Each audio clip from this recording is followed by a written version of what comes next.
इयत्ता 6वी इतिहास पाठ क्रमांक 2 इतिहासाची साधने. इतिहासाची साधने करून पहा. तुमच्या घरात असलेल्या आजी आजोबांच्या काळातील वस्तूंची यादी तयार करा. तुमच्या परिसरातील किंवा गावातील एखाद्या जुन्या वास्तूची माहिती गोळा करा. आपल्या पूर्वजांनी वापरलेल्या अनेक वस्तू आजही अस्तित्वात आहेत.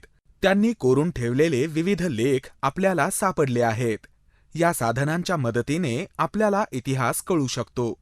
याशिवाय चालीरीती, परंपरा, लोककला, लोकसाहित्य, ऐतिहासिक कागदपत्रे यांच्या आधारे आपल्याला इतिहास कळतो. या सर्वांना इतिहासाची साधने असे म्हणतात. इतिहासाची साधने 3 प्रकारची आहेत: भौतिक साधने, लिखित साधने, मौखिक साधने. सांगा पाहू. किल्ले, लेणी, स्तूप या वास्तूंना भौतिक साधने म्हणतात. याशिवाय अजून कोणकोणत्या वास्तूंना भौतिक साधने म्हणतात? भौतिक साधने. दैनंदिन जीवनात माणूस विविध प्रकारच्या वस्तू वापरत असतो. पूर्वीच्या माणसाने वापरलेल्या अनेक वस्तू आज आपल्याला महत्वाची माहिती पुरवू शकतात. पुरातन वस्तूमधील खापराच्या तुकड्यांचे आकार, रंग, नक्षी यावरून ही भांडी कोणत्या काळातील असावी याचा अंदाज बांधता येतो. दागदागिने आणि इतर वस्तूंवरून मानवी समाजाच्या परस्पर संबंधांची माहिती मिळते. धान्य, फळांच्या बिया आणि प्राण्यांची हाडे यांवरून आहाराची माहिती मिळते. वेगवेगळ्या काळात माणसाने बांधलेल्या घरांचे आणि इमारतींचे अवशेष सापडतात. याशिवाय नाणी, मुद्राही सापडतात. या सर्वांच्या सहाय्याने मानवी व्यवहारांची माहिती होते. या सर्व वस्तू आणि वास्तू किंवा त्यांचे अवशेष यांना इतिहासाची भौतिक साधने म्हणतात. माहित आहे का तुम्हाला? धान्याचे कण फार काळ टिकत नाहीत. त्यांना कीड लागते, त्यांचा भुगा होतो. प्राचीन काळी धान्याचे पीठ करण्याआधी ते धान्य भाजत असत आणि मग ते भरडत असत. धान्य भाजताना त्याचे काही कण अधिक भाजले गेले किंवा जळले तर ते टाकून दिले जात. असे जळके कण वर्षानुवर्षे टिकून राहतात. ते उत्खननात सापडतात. त्यांची प्रयोगशाळेत तपासणी केली असता ते कोणत्या धान्याचे कण आहेत हे ओळखू येते. मंदिरांच्या भिंती, लेण्यांच्या भिंती, शिळा, ताम्रपट, भांडी, कच्च्या विटा, ताडपत्रे, भूर्जपत्रे इत्यादींवर कोरलेल्या लेखांचा समावेश लिखित साधनांत होतो. लिखित साधने. अश्मयुगातील माणसाने त्याच्या जीवनातील अनेक प्रसंग आणि भावना चित्रातून व्यक्त केल्या आहेत. हजारो वर्षे उलटल्यानंतर माणसाला लिहिण्याची कला अवगत झाली. माणूस सुरुवातीला प्रतीके, चिन्हे यांचा वापर नोंदी ठेवण्यासाठी करत असे. त्यापासून लिपीचा विकास होण्यास हजारो वर्षे जावी लागली. सुरुवातीच्या काळात खापरे, कच्च्या विटा, झाडाची साल, भूर्जपत्रे यांसारख्या साहित्याचा लिहिण्यासाठी उपयोग केला जाई. अशा प्रकारच्या साहित्यावरील मजकूर एखाद्या अणुकुचीदार साधनाने कोरलेला असतो. अनुभव व ज्ञान जसजसे वाढत गेले तसतसे त्याने विविध पद्धतींनी लेखन करण्यास सुरुवात केली. सभोवताली घडलेल्या घटना, दरबारी कामकाजाचे वृत्तांत इत्यादी माहिती लिहून ठेवण्याची पद्धत सुरू झाली. अनेक राजांनी आपल्या आज्ञा, निवाडे, दानपत्रे दगडांवर किंवा तांब्याच्या पत्र्यांवर कोरून ठेवली आहेत. कालांतराने वाङ्मयाचे अनेक प्रकार निर्माण झाले.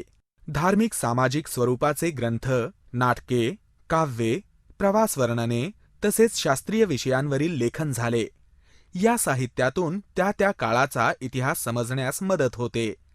या सर्व साहित्याला इतिहासाची लिखित साधने असे म्हणतात. माहित आहे का तुम्हाला? भूर्जपत्र हे भूर्ज वृक्षाच्या सालीपासून बनवले जाते. भूर्ज वृक्ष काश्मीरमध्ये आढळतात. करून पहा. तुमच्या परिसरातील किंवा गावातील वस्तुसंग्रहालयाला भेट द्या. तिथे कोणकोणत्या वस्तू आहेत यावर निबंध लिहा. जात्यावरच्या गाण्यांचा संग्रह करा. विविध लोकगीते मिळवा. त्यांपैकी एक लोकगीत शाळेच्या सांस्कृतिक कार्यक्रमात सादर करा. मौखिक साधने. ओव्या, लोकगीते, लोककथा यांसारखे साहित्य लिहून ठेवलेले नसते. त्याचा कर्ता अज्ञात असतो. ते पिढ्यानपिढ्या जतन झालेले असतात. अशा साहित्याला मौखिक परंपरेने जतन झालेले साहित्य असे म्हणतात. ओव्या, लोकगीते, लोककला यांसारखे लोकसाहित्याचे प्रकार यांचा त्यात समावेश होतो. अशा प्रकारच्या साधनांना इतिहासाची मौखिक साधने म्हणतात. माहित आहे का तुम्हाला? ओवी. पांडुरंग पिता, रुक्मिण माझी बया, आषाढ वारियेला पुंडलिक आला न्याया. लोकगीत. महानगरी उजनी, लई पुण्यवान दानी, तेथे नांदत होता राजा, सुखी होती प्रजा, तिन्ही लोकी गाजा वाजा, असा उजनीचा इक्राम राजा. माहित आहे का तुम्हाला? प्राचीन भारताच्या इतिहास लेखनाची साधने. भौतिक साधने. वस्तू. गुहाचित्रे, मातीची भांडी, मातीची शिल्पे, मणी, रत्ने, दागदागिने, दगडी शिल्पे, धातूच्या वस्तू, नाणी, शस्त्रे. वास्तू. गुहा, घरे, स्तूप, लेणी, मंदिरे, चर्च, मशिदी, स्तंभ. लिखित साधने. हडप्पा लिपीतील लेख, वैदिक साहित्य, मेसोपोटेमियातील इष्टिकालेख, महाभारत, रामायण यांच्या हस्तलिखित पोथ्या, जैन बौद्ध साहित्य, ग्रीक इतिहासकार आणि प्रवाशांचे लेखन, चीनी प्रवाशांचे प्रवासवर्णन, व्याकरण ग्रंथ, पुराण ग्रंथ, कोरीव लेख. मौखिक साधने. प्राचीन भारतातील मौखिक परंपरेने जपलेले वैदिक, बौद्ध आणि जैन साहित्य आता लिखित स्वरूपात उपलब्ध आहे. त्यांचे रूपांतर आता लिखित स्वरूपात झाले असले तरी त्यांची पठणाची परंपरा अजूनही सुरू आहे. मौखिक स्वरूपातील त्या साहित्याचा उपयोग जेव्हा इतिहास लेखनासाठी केला जातो तेव्हा त्याचा समावेश मौखिक साधनात होतो. प्राचीन भारताच्या इतिहासाची साधने.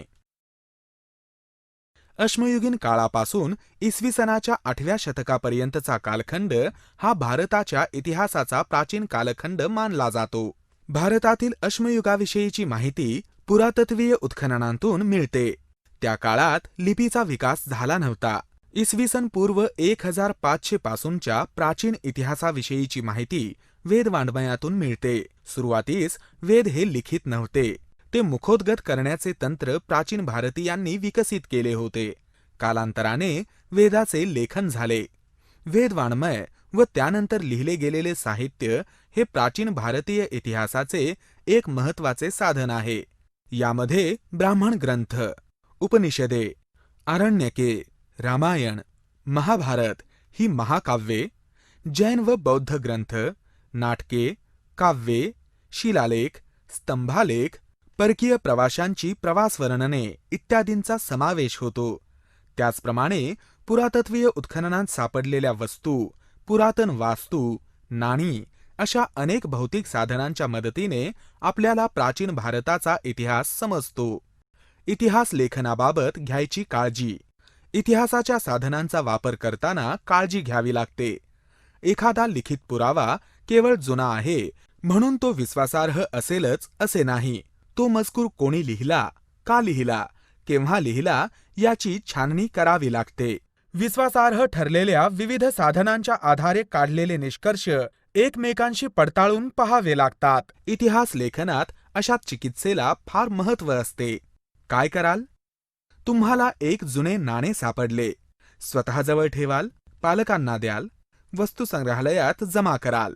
उत्तर: वस्तुसंग्रहालयात जमा कराल.